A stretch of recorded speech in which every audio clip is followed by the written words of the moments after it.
Hello, everybody, and welcome to Talking Flutes with me, the old flute geezer from London town, Jean-Paul Wright. And you never guess who we got today. Who we got today? Another flutie. No, we ain't got a flutie. We've got the one and only Steve Cole, saxophone player, saxophone teacher, and not only a saxophonist, but also a doctor. So a very educated guy, which is more than I am. I'm not an educated geezer. I'm just an old floaty-tooty player that plays knocked blobs on sticks on a piece of paper. Hello, Steve, and welcome to Talking Flutes. How's it going, JP? What an intro. Yeah, sorry, me old fruit. I just got to give it a bit of pizzazz and all that. Absolutely. And yeah, sorry about that. I should have taken it slightly more serious because it was you, but... No, please don't. Please don't. Now, I know this is a flute podcast, but the reason why we've asked you to come on is, as I briefly mentioned before I switched the on button, being a flute player myself, when I have those things such as improv come up on a score, or if I'm trying to do something to put out that is improvisational, I run a mile. I don't know what to do. And then when I see players like you that gel every time that you play, because you're never playing in the same setting on every day, on every occasion. You have to gel with a different group at different times. Yeah. Because you're quite prolific with your albums. A lot of those you've taken inspiration from events that have been going on at that time. So I think the aim of today is to give us flute players a contra view from the cool dudes. The cool, well... Okay, I'll give you a classic example here, Steve. Are you going to call one of those guys? Because I'd like to talk to one of them too. I'll give you an example. Okay, you have a line of flutes laying on a table. A flute player will come over, and they'll look at the name on the flute first, and then they'll pick it up and they'll play it. And largely, and sorry for those flute players who don't do this, largely they've already prejudged what it's going to sound like. My experience with horn players is you guys just pick the horn up first.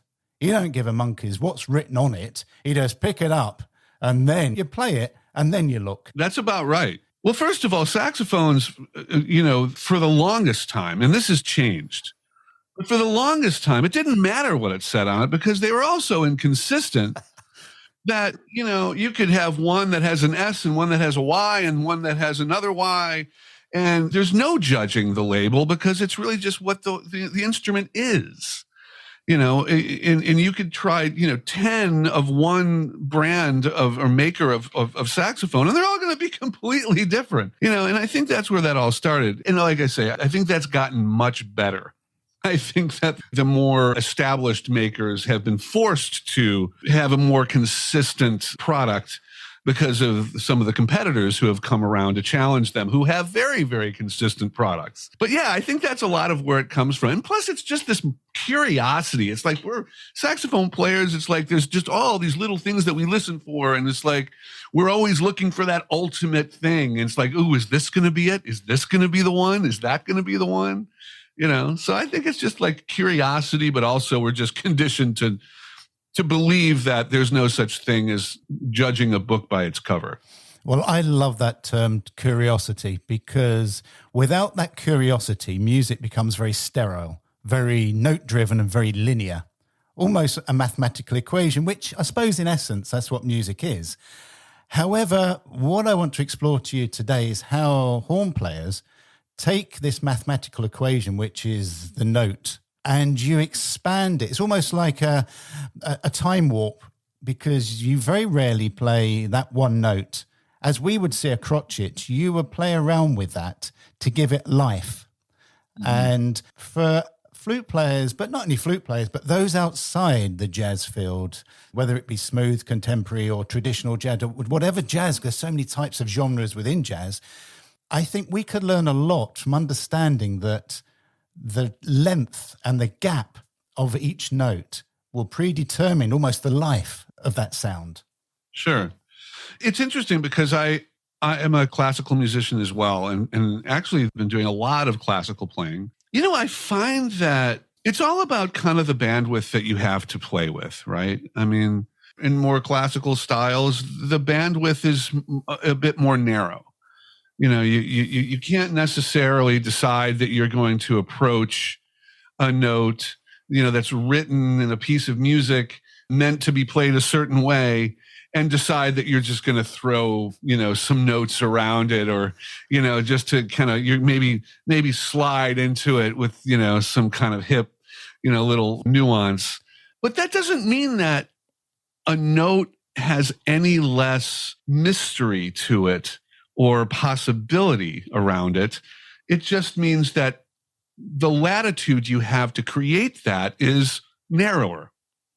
Now, in jazz, sometimes it's overwhelming how much latitude you have, and to the point where, if you're not careful, it could be almost paralyzing, because you're just like, I can do anything I want, so where the heck do I start?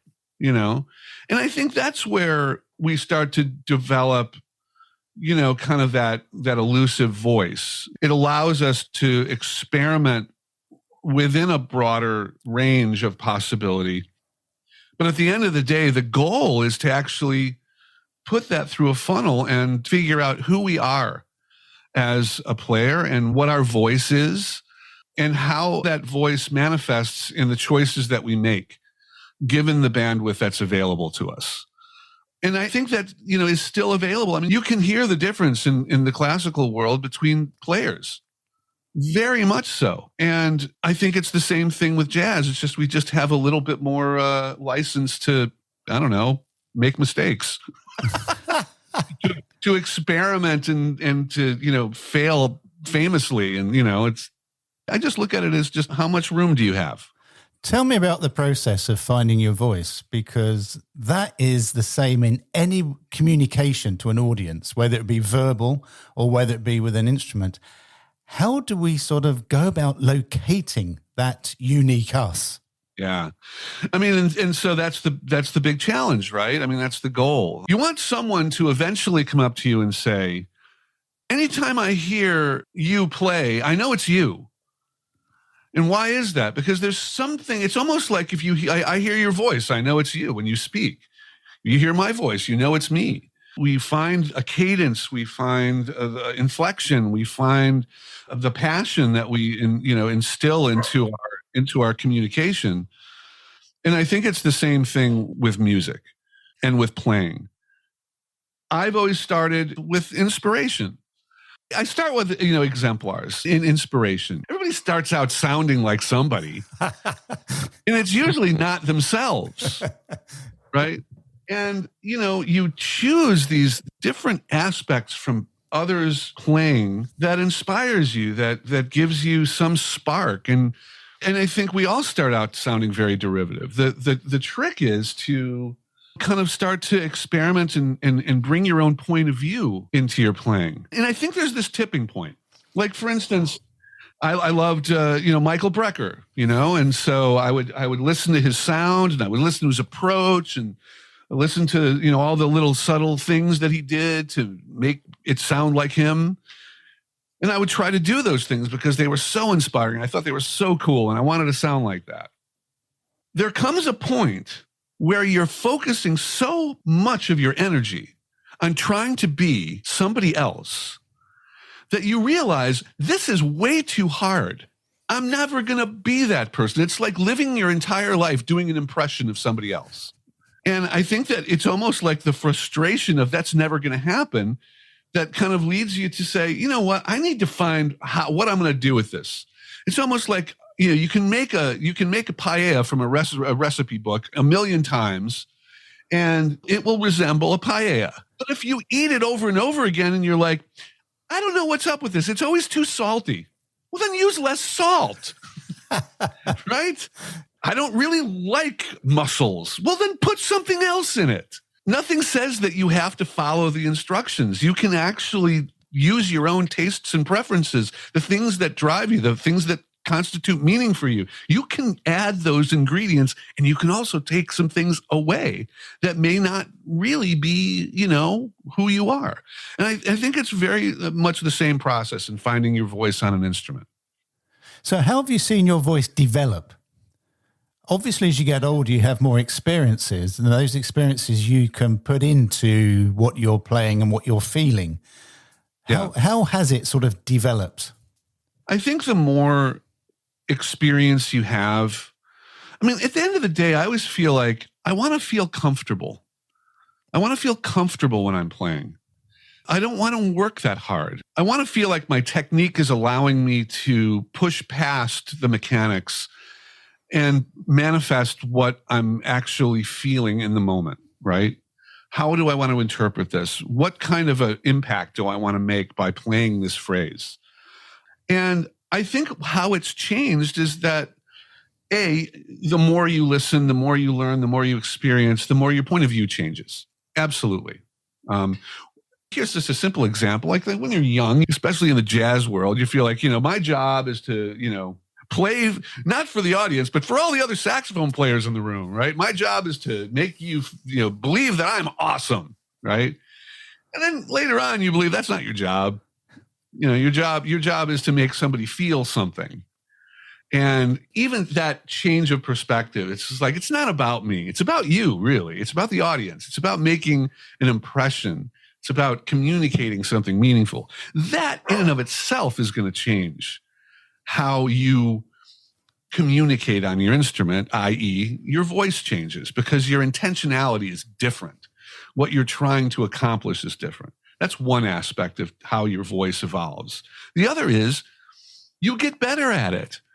You get better at your instrument, and you're able to surmount so many of the mechanical and technical challenges that maybe were, stifling, you bringing your voice forward, and you become able to, again, manifest much more of what you intend because you're just more comfortable on your instrument. You figured out how to make it do the stuff you want it to do. Well, I've been lucky enough to see you play quite a few times, and a memorable one was in Pizza Express in London for me because it's such an intimate venue, very closed, and the acoustics are quite sort of dead. So it's almost as though you're having to work yourself. Oh, yeah. But you seem very free in that environment, and you're the way that you project your sound is very different in that environment than you would be if it was in a bigger auditorium. But still, nonetheless, you're still concentrating on the musicians you're playing with, but also fully engaged with the audience because you don't stand still. You're animating what you're playing, which I think is such a big thing for a musician because the audience is a visual as well, aren't we? As well as auditory. Yeah, absolutely. Well, the interesting thing about, playing in dead rooms, it's advice I got from Kirk Whalum years ago. We were at a festival together. At that time, a lot of saxophone players were bringing out their own effects and things and wanting to recreate that wonderful resonant acoustic environment, like playing in a marble room with all the beautiful reverb. And it's just like, oh my God, all I have to do is just, everything sounds beautiful. And Kirk went up there with a microphone with nothing, no reverb in the monitors, no gear. And I asked him, like, how come you're not using any reverb? And he's like, man, if I can make that monitor as dry as a bone sound good, if my saxophone can sound good through that, I know that I know that it's sounding great out there. And from that day forward, I was definitely on that same train. When I practice in a dead room. When I'm on stage, I do not have any effects in my monitors at all. I'm focusing so fundamentally on my sound and making the saxophone sound as rich and beautiful and in tune as I can under the most harsh circumstances of dry, no help, no training wheels. And that's part of how I'm able to feel comfortable in a lot of different environments because, you play in different venues, everything's going to sound different. And so it's just really focused on, I want to feel comfortable with my sound without any training wheels, without any help. That ability removes a lot of distraction. And I'm able to just play and be comfortable and think about things like, how am I playing? And And am I having fun? And am I communicating effectively? It just seems a more natural thing once you take that out of the equation, when you focus on a good sound and a confident sound, regardless of where you are. So coming from a flute playing perspective, I have a piece of music or some music in front of me. I'm playing each note and I'm trying not to concentrate on anything other than in that moment, those notes, that paragraph. But you guys, you're not playing a sheet of music. So every performance is very, very different because you can have different notes in different patterns. So when you're playing that, what is actually going through your mind? Or is it nothing? Is it just sort of muscle memory and your ears are just taking you into places that you weren't expecting? Yeah, in the best of all situations, it is nothing. It's a flow state, right? It's everything all at once.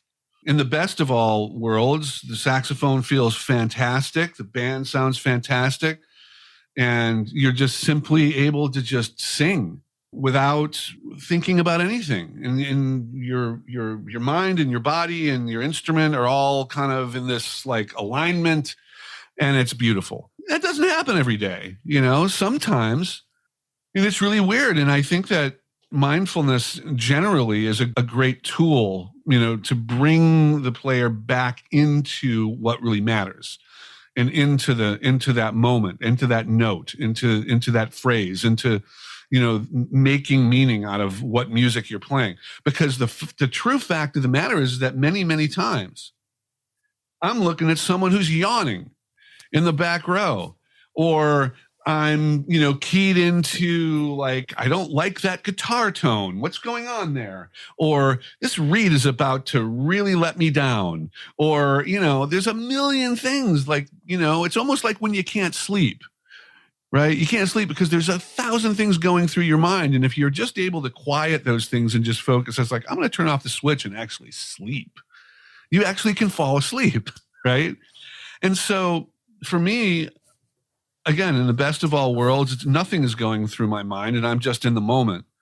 Other times I'm very distracted and I have to literally have a conversation with myself while still playing and entertaining that says, hey, get back to what's important here.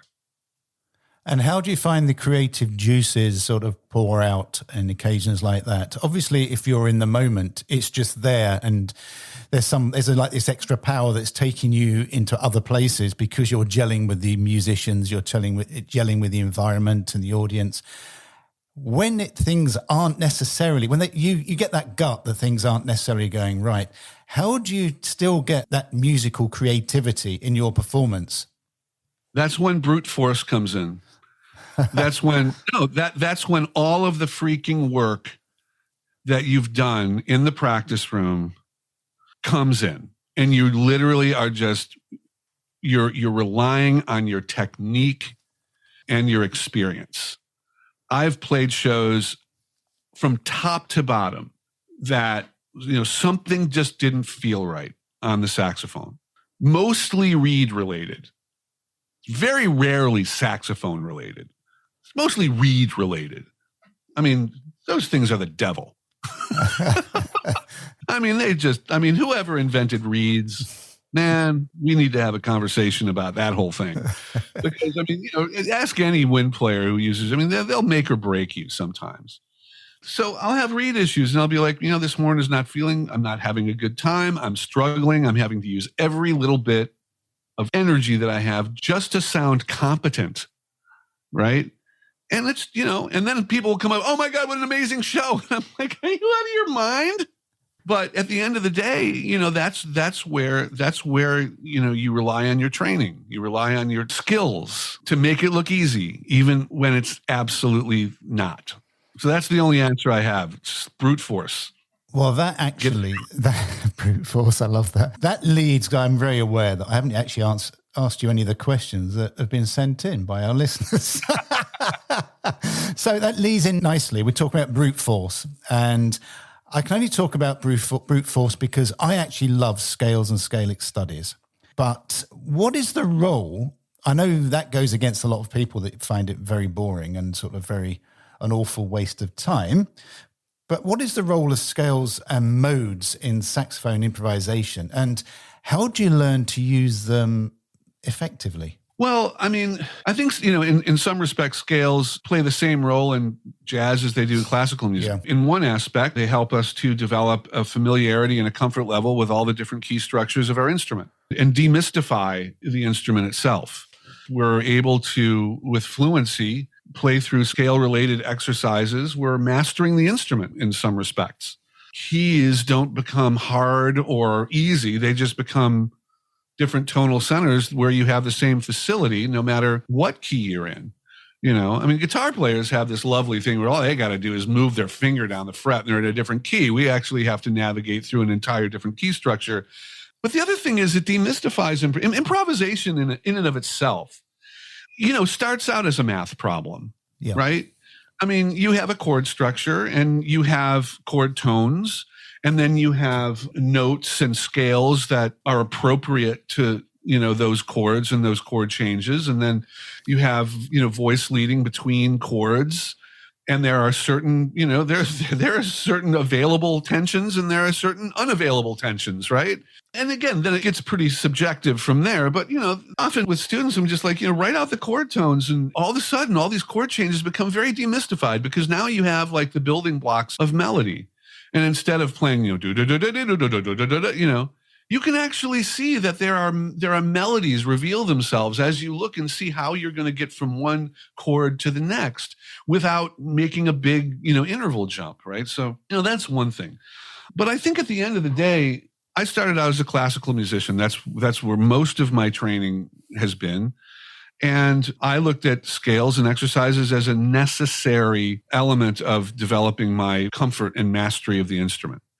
In jazz, they're the roadmap to navigating the possibilities in different harmonies, knowing what key you are in and what scales are appropriate. And it's basically just here's a box of possibilities. Yeah. But then the hard part comes because, when I learned all that stuff, the first thing I did when I tried to actually improvise was forget all about it, because I found myself just, playing, thinking so much. And, I really think improvisation is so much more about learning and absorbing and, again, becoming inspired and forming your own ideas about what possible melodies are available to you within a chord structure. And I talk to a lot of other players who are, we talk to each other about like, well, so what do you think about when you're playing, when you're improvising? And some of them will be like, well, it's almost like I'm reading the Matrix. Okay, I know what chord it is. I know what kind of modes are available. I know what kind of scales are available. I know what chord tone I want to approach this chord with. I know what chord tone I want to leave that chord change and where I want to land on the next one.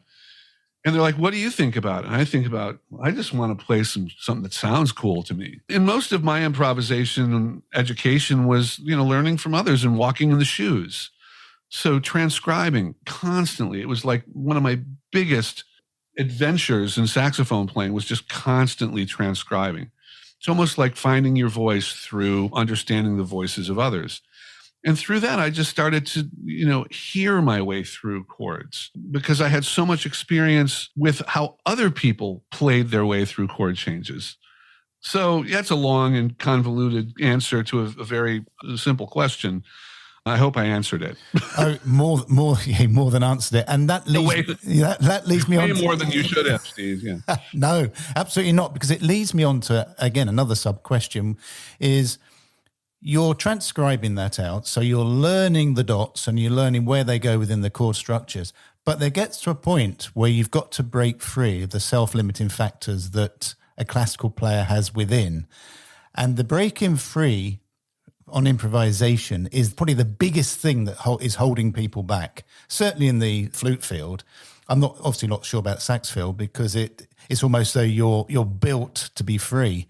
How would a classical musician sort of take the chains off, take those classical chains off and just allow themselves just to go for it? Well, I think there's probably the larger part of the population who are afraid to improvise or don't improvise because they don't think they have the chops to do it. I think for the most part, they're absolutely wrong. I mean, everybody improvises all the time. I mean, we improvise when we speak. I mean, you and I are improvising right now. I don't know what I'm going to say next. I'm just speaking. I have a language. I have a vocabulary, and I'm using it in ways that are not known to me until I hear myself. I mean, if we're just extemporaneous, I mean, obviously we have the ability to plan what we say, or but we're just, we're reflecting in action. We're in action, and it's this constant thing. I think most people just need to try it. You don't have to do it in front of people, but how many times have you sung a song and used some nuance, or whistled along with something and played a counter melody? I mean, yes. We all have this agency. We all have this ability. And so much of it is just try it, just jump in. One of the things that a lot of people in the business world study jazz musicians for that very thing. Jazz musicians have this, they look at the world of music as just incredible amount of possibility. And there's this tacit belief that no matter what happens, something beautiful is going to emerge. That's why you jump in, play, blow, get on stage with 4 people you've never met before, because you all know a bunch of the same songs. You all kind of know the rules of the road. Of course it's going to be cool. I say just try it, and give yourself credit for all of the improvisation you've already done. There's a lot of transferable skills here. Is there a right improv and a wrong improv? I only say that because my only experience in a free jazz club in Prague was I walked in and didn't have the foggiest what was going on, but they all ended a piece at the same time. They may have been smoking or drinking whilst the others were playing, and I couldn't really get what was going on. Is there a right and wrong? Well, I mean, right and wrong as defined by, idiomatic preconceptions, yep. Sure. If you're going up in a blues club and you start improvising as you would over a figured bass, I mean, that might not be, idiomatically appropriate for the room. And, clearly there are, again, tensions that are available and tensions that are unavailable. But then again, some of those unavailable tensions are very available in certain kinds of music. So like anything else, it depends. It depends on what the culture of the moment is and what the genre suggests. Jumping in and improvising in public is scary for even the most seasoned. But to not try it because you don't think that you're capable, I think is, you miss every one of the shots you don't take, right? So I think people should step out of their comfort zone. I think they should, just at home, put on a song that you like, learn the melody, and then play accompaniment to it. That's improvising. Interpret a melody in a different way. A theme and variations is an improvisation. Just try it. Get your ear and your mind and your heart comfortable with stepping outside of the zone a little bit. I think that the more you are successful, the more you're motivated to even expand your zone, take more risks. And then people might be inspired to, actually, okay, I want to understand a little bit more about, kind of the vocabulary and some of the rules of the road. By then you're hooked, because now you have a contextual reason for exploring the building blocks of harmony and improvisation. But improvising is no different than making up a melody. We have, 4 chords. Pachelbel's canon is the yep. center of all Western popular music for the last, couple hundred years. Just do it. Just try it. And that breaking free will also enable your ears to develop more finely, because you're having to, instead of focusing on yourself, you're having to listen very carefully, but in a very different context to others. Absolutely. And that fear is the thing that keeps the focus inward. There's no shame in just, going into a room where no one can hear you and putting on some chords that you like, or putting on a song that you like, and just playing along with it and trying to see where does your imagination take you.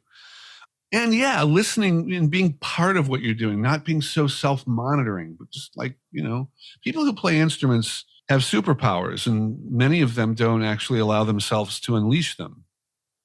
I like that. And when you're listening to a track that's got a sax in it, I would imagine, because you've developed your sound skills, you can focus in on the bass, you can focus in on the drums, you can focus in on other things to find out what's going on, to build the whole. How important is that, to be able to not necessarily listen to the lead instrument? Well, I think it's critical. I mean, especially, let's say you're accompanying a vocalist, as you know, you're a melodic instrument, but you know that your job is not to, be the focus of attention. At the end of the day, there's going to be a solo that comes up, and you have to have been listening to the chord structure and the meter and all of the interplay between instruments and the style and the intention of the vocalist in order to play something that's, that makes sense contextually. But also there's so much inspiration from listening to how the rhythm section interprets chord changes. Pianists and guitar players and bass players, even drummers will telegraph these beautiful suggestions. I mean, there's so many melodic possibilities that are just offered to you through the normal goings on of a rhythm section playing together. And I often talk about that. It's like, well, I don't know what notes to play. It's like, well, have you been listening? Did you see how the pianist played just a little pattern between these two chords? It was so beautiful. If you were paying attention to that, that's a bit of vocabulary that you just learned, So listening broadly is critical, absolutely. Being aware of the creative input from others is sort of key, which leads me on to a question from a Claire Short from Manchester, UK, who says, I am so pleased you've got Steve on. I'm a flute player, but love jazz. And I've seen Steve in the States play. She doesn't say where. But her question is, Steve, you've made many records. How does the creative seed initially show itself? And how do you make that grow into the final album? There's not a whole lot of rhyme or reason, but I can say for the most part, the creative seed is started through collaboration. I'm most inspired as a songwriter when I'm collaborating with another songwriter. I love hearing things that I would have never thought of, because when I hear someone's maybe nugget of an idea, it opens up my mind to things that I would have never thought of or heard in my own head had I not been inspired by this thing that is not of me, right? And so a lot of my albums are collaborative. There are also times where I'll originate something because, I don't know, sometimes, you just hear things. I like to listen to a lot. When I'm making records, when I'm in an album cycle, I like to just start listening to so much music. Pop music, R&B, funk, classical music. I mean, everything. Because there are these things that will land on you, especially because in an album cycle, I'm so keenly aware of listening so deeply to things that are interesting. And they're like, wow, that is so cool. I feel like I want to take that and develop that into something, different, even if has nothing to do with it, right? But then I'll take it and sometimes it'll just work its way out in my own brain. But then other times I'll actually share that with somebody else and say, hey, where would you take this? Where would you go with this? And, sometimes they'll take it in the direction it's like, not so much. And other times it'll be something, again, that I would have never thought of. So I think it's just listening with a different kind of mindset, but also being really open to collaboration with others that really starts the ball rolling.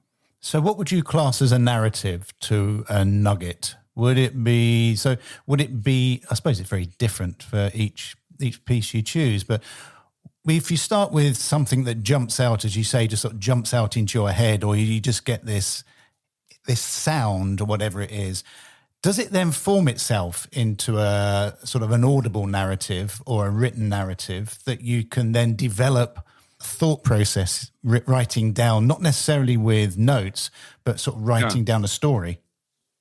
Yeah, I mean, I think, if I'm understanding the question correctly, I mean, sometimes there'll be something inspiring that I'll actually need to work out. So, I mean, that's the beautiful thing about the tools we have. I'll sit in where I am now, which is in my studio, and I'll, if it's a melodic idea, I'll play it in, listen to it over and over and over again, try to hear a chord structure that might emerge. Okay. And therein lies a number of possibilities. I mean, one melody's character can change fundamentally simply by the harmony that surrounds it. But also then there's feel and there's groove. And then there's, what mood is this? Not mode, but what mood? Is it exciting? Is it introspective? Is it academic? I mean, like, where are we going with this thing? And then, through some experimentation and just inspiration, it starts to develop a bit of a life of its own.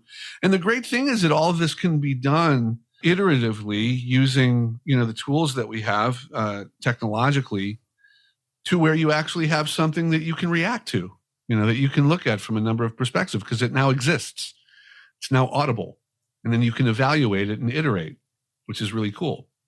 And are you ever happy with something, or once you released it and you're listening back, do you ever think, I'd just like to tweak that? Or yeah, I mean, I could listen to anything that I've ever done and decide that it was trash because of a little thing here, a little thing there. I would have done this differently. Why didn't we do that? And I think that anyone could.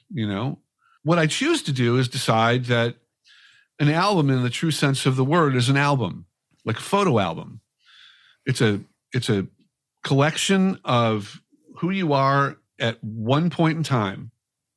And, you don't go back to, pictures when you were like 11 years old and you had a weird haircut and lament. It was like, oh man, why did I have that haircut? Oh my God, I'm going to lose sleep. No, I was 11 years old. I had a weird haircut, whatever. That was who I was at that point in time. The ink is dry. Move on. I try to do the best I can. I try to be very critical of myself in the moment.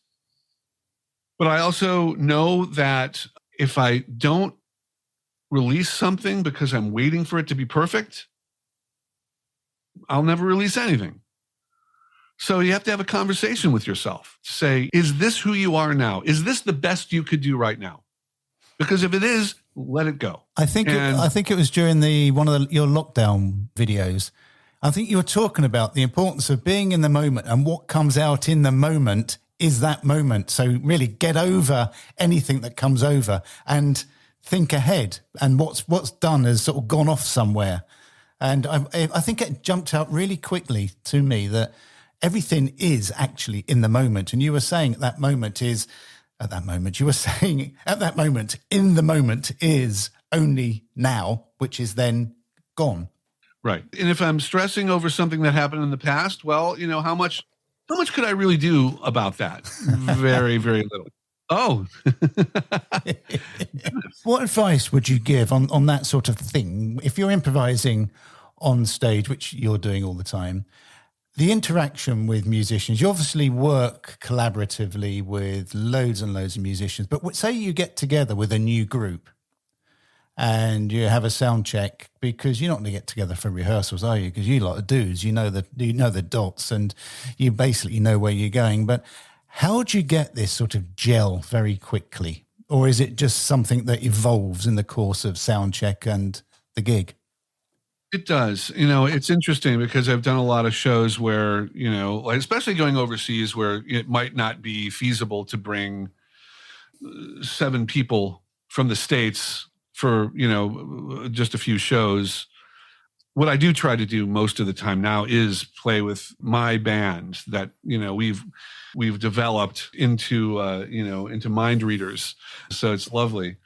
But to your question, there's 2 ways to go about it. I mean, a lot of people will, of course, you send your music way ahead of time, and, they can see it, they can listen to it, and by the time you get there, it's, everyone kind of knows what's going on. There are some people who want to, prescribe everything and say, okay, here, that's not, this is the bass part. Now I want you to play these, very, very prescriptive. I want it to sound exactly like this. And I think that's really hard to do to really get a group of strangers to get, even who share a very, very common vocabulary, to sound like a cohesive unit. My approach is, I've given you the broad strokes. These are the chords, this is the melody, this is the form. But you're all musicians, you're all professionals, you all have a point of view, you all have a voice, you all have a way of interpreting. So I want you to bring you as a human being and as a musician to the table here. I'm not going to, tell you anything more than these are the chords, this is the groove. But like how you do that, you have a lot of latitude to interpret this.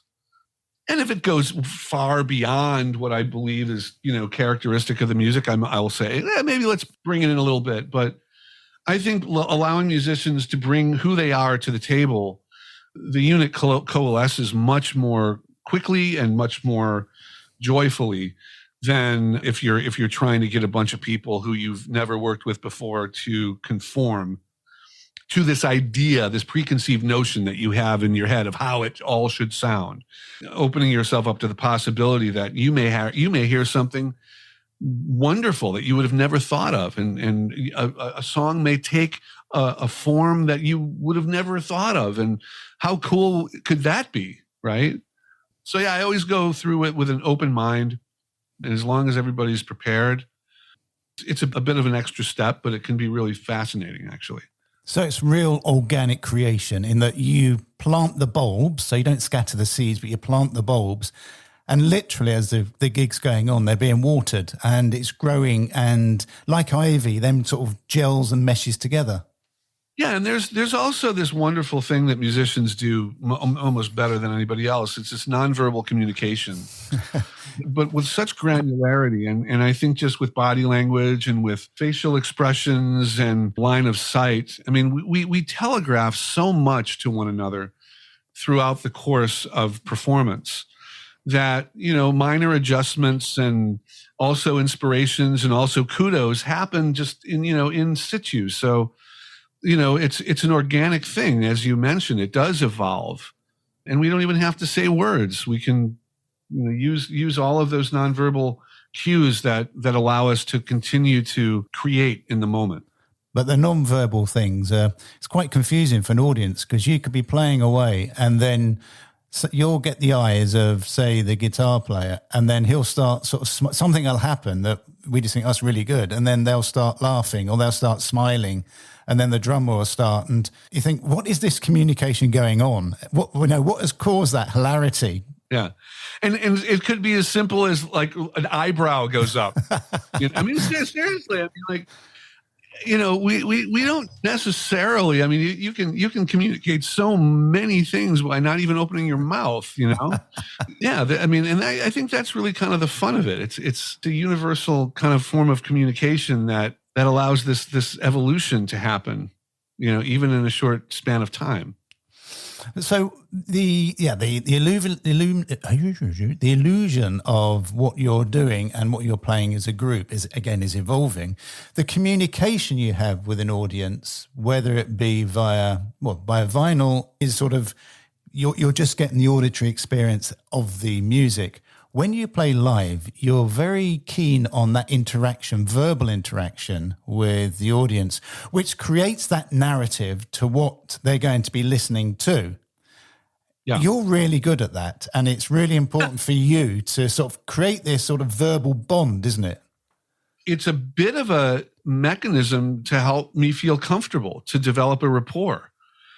You walk into a room, which is why I like actually playing smaller clubs more so than large, theaters or venues, because you walk into a place and you're playing for a bunch of strangers and you're putting yourself out there and hoping that they like what they hear. The more of a relationship that you develop, the more comfortable everybody becomes, and it becomes this thing that you're creating together.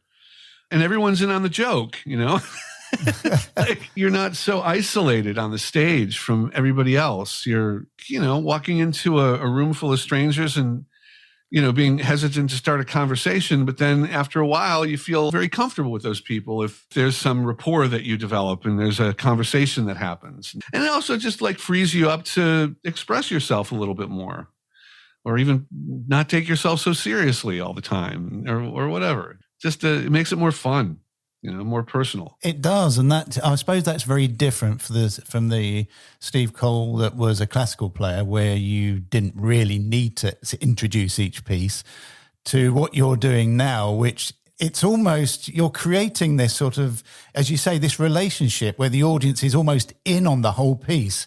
And we're following it because you've already described what's going to be coming up and the whole point of the narrative, the music.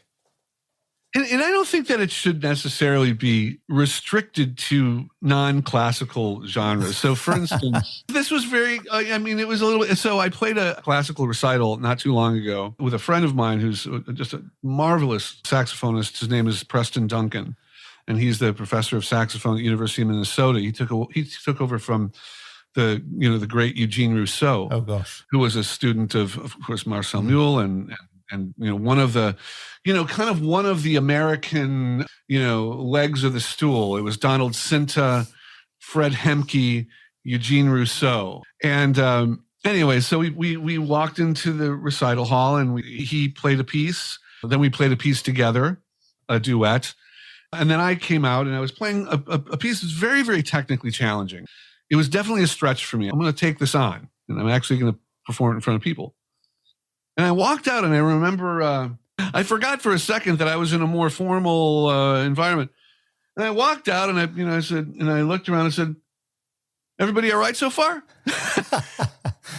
And then I looked at my accompanist. I said, "How you doing? You good? You ready to light this candle?" And then I looked back out there and I said, "All right, cross your fingers, people." And then it was boom, off to the races. Yeah, love it. Love it. And it was so many would feel it would be inappropriate for the environment, but you know what? I needed to do it for me because I needed to feel like I had a rapport, that I wasn't just standing there by myself, because I don't play a lot of classical recitals. I don't regularly find myself confined by the ink. And I just, it was a way for me to feel like, hey, let's just do this thing. Let's be in this together. And it ended up wonderfully. I felt fabulous playing the piece. Maybe, some people would be like, that's not the way it should be done. But I don't know. I think ultimately we all had a great time. And very quickly, before I finish on the last question, another question. Playing classical sax and jazz sax on the various genres, you need to change your sound and your tonal colors, just like flute players would do. If you look at you look at the classical flute players, and you look at the great jazz flute players, there is a different. I mean, I'm quite envious of sax players that play the flute because they have this dirty, naughty sound that is airy and sexy. Yeah. And I just can't do it. Mine's sort of too focused.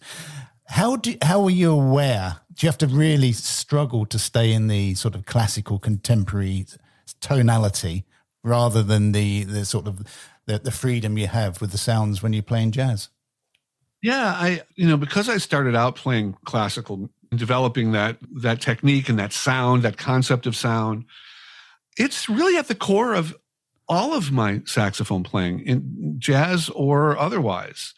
And so I'm very conscious of the constraints. Like most of the classical playing I do is on alto saxophone or soprano. I want it to be a very focused sound. I want it to be a very, very rich, but more civilized sound. Not so much, not so bright. I want that beautiful core tone, right? So I'm conscious of that. But on the other hand, I can make myself sound classical on any mouthpiece. And I can make myself sound like a jazz player on any mouthpiece. So much of it is really here in the intention. I don't feel like it's too much of a stretch to go back and forth. I mean, anyone who's heard you play know that you have a facility that must have come from the classical study, because your facility on that horn is just amazing. Oh, thanks, man. I mean, and still lots of work to do. But I mean, again, going back to the fundamentals, going back to scales and etudes and, just being very, very critical of cleanliness and tone and intonation. And it's weird. I mean, we don't get to make mistakes, really. I mean, with the expectation, a doctor, you could be a surgeon and have gotten straight A's in medical school, but have gotten 94% on everything and still have gotten straight A's. And he's like, I'm a straight A student in medical school with a 94% average. Imagine playing any piece of music 94% correctly. It'd be a disaster. Yeah. Right? And this is the standard that we have to hold ourselves to. And it's not fair. And that standard changes according to the perception of the person listening to it. Yeah. Yeah. But I mean, just in terms of, I'm going to play with a 94% good tone. Not going to be good. I'm going to play with 94% rhythmic accuracy. Not going to be rhythmically accurate. Right? Sorry, folks. Steve, I know I'm taking so much of your time here, but it's just wonderful talking to you. I have a question, and apologies for all of you that did send it. I sent Steve a list of 16. I think I've covered 3 because we've deviated off so much. I tend to be very long-winded. I'm a saxophone player. Yeah, one came in today, which I put up on socials. I was talking to you, and it was from a David Smithen from Texas. And he says, how does an up-and-coming musician begin to promote himself to a wider audience to try and get gigs? That's a hard one, isn't it? Because everybody's trying to get gigs. Yeah. It all depends on what kind of gigs you want. I think that, first of all, everyone needs to start locally. Everybody needs to start being the biggest deal in their backyard. And what does that mean? That means making sure that your playing is ready for prime time, right? Making sure that you have something that you're proud of, that you're excited to share with an audience. Knowing that a gig as an artist, if you want to have your own gigs playing, as the focus of attention, you have to develop something that's compelling musically, but also from a performance standpoint. And being out there in your community and being very, very well known, just as someone who supports other musicians, who shows up at other shows, who, maybe gets the opportunity to sit in with other players. And when given the opportunity to play locally, it's something that, doesn't have too many gatekeepers around it, that you play like you're playing at the Hollywood Bowl or at the Royal Albert Hall or wherever the big aspirational venue is. And that you realize that you're an entertainer as well as a musician, and that you need to focus on both of those things. In terms of, gaining a fan base to broaden that sphere, I think a lot of it is bringing something not only about, the music that you play, but why you're doing this in the first place. I mean, I think a lot of developing a fan base is about communication, and it's about sharing. It's about what are you offering and how much can you learn about the people who might be interested in you, and how can you serve them with music, with content, with things that, are of value to them. I mean, launching a career as an artist is like launching any other business. There's that entrepreneurial approach. It's like, where are the opportunities? Where are the gaps in the market that I think that I can provide value to? Where are the pain points, right? And then how can I develop as much empathy as I possibly can with the people that I'm trying to serve and deliver something to them that's compelling and that's value-laden and that moves the needle for them? I think a lot of times we, as musicians, we say, all right, I play music and I'm pretty good at it, so people should come and see me.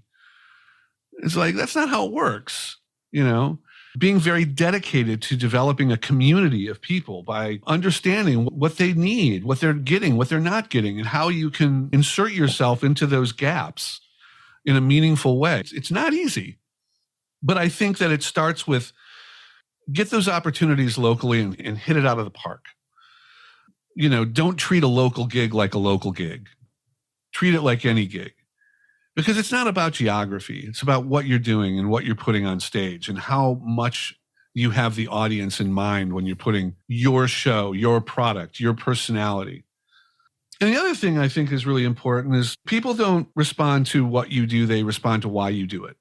Yeah. And I think that communicating your purpose as an artist is really important as well. Hey, I'm a great saxophone player and I have a great band. Come and see me play. And this isn't an original thing. This is this wonderful guy named Simon Sinek writes about this all the time, and kind of, the meaning of why and how meaning is so much more powerful. It's more about, hey, I have music I want to share with you. I want to bring something unique and personal, to the stage. I hope you come and experience it with me. A much more compelling value proposition than, just trying to be another one of many and try to compete for the same audience everybody else is competing for. But it takes a lot of cycles. It takes a lot of commitment. It takes a lot of relationship building a community of support around you with other creatives and other artists that can, embolden and inspire one another, being very present in your musical community, supporting other artists, showing up at other artists' shows, getting to know people, but also having your game together. So if you do get an opportunity, that, it's your job now also to be a creative partner with the person who's giving you a stage. So you're as responsible as them for marketing and communication and social media and building awareness. And you're not just going to get a gig and then just hope people show up. These days, you've got to be part of the marketing department.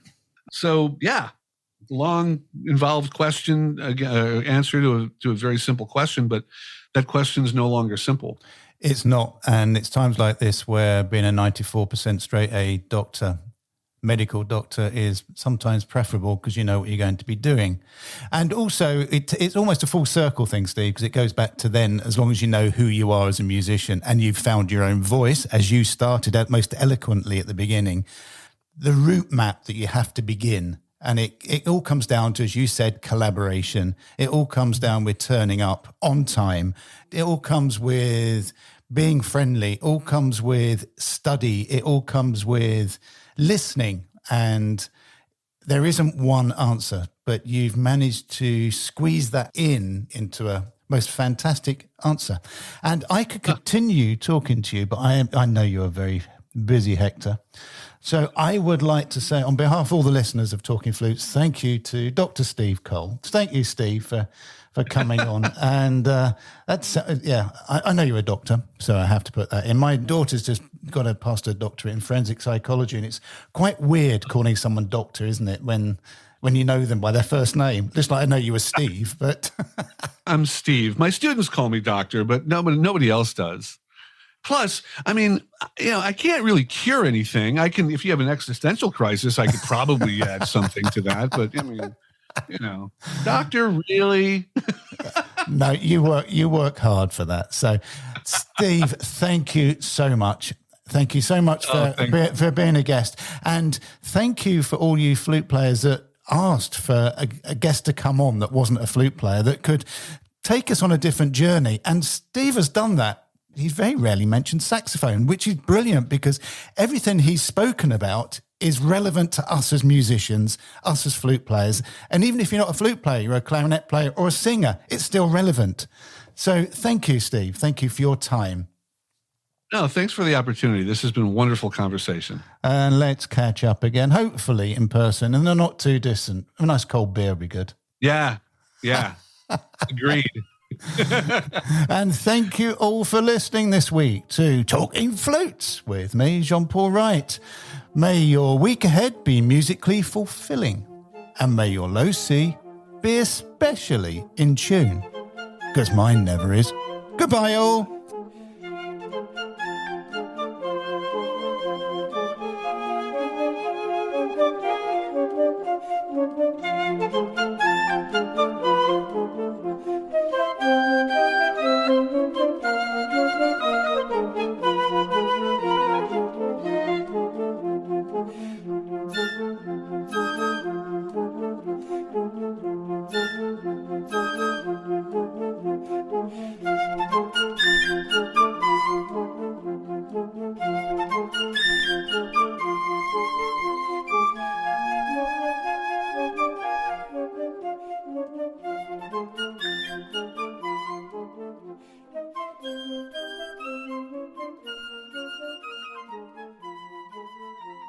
Talking Flutes and Talking Flutes Extra are podcast productions by the Trevor James Flute Company.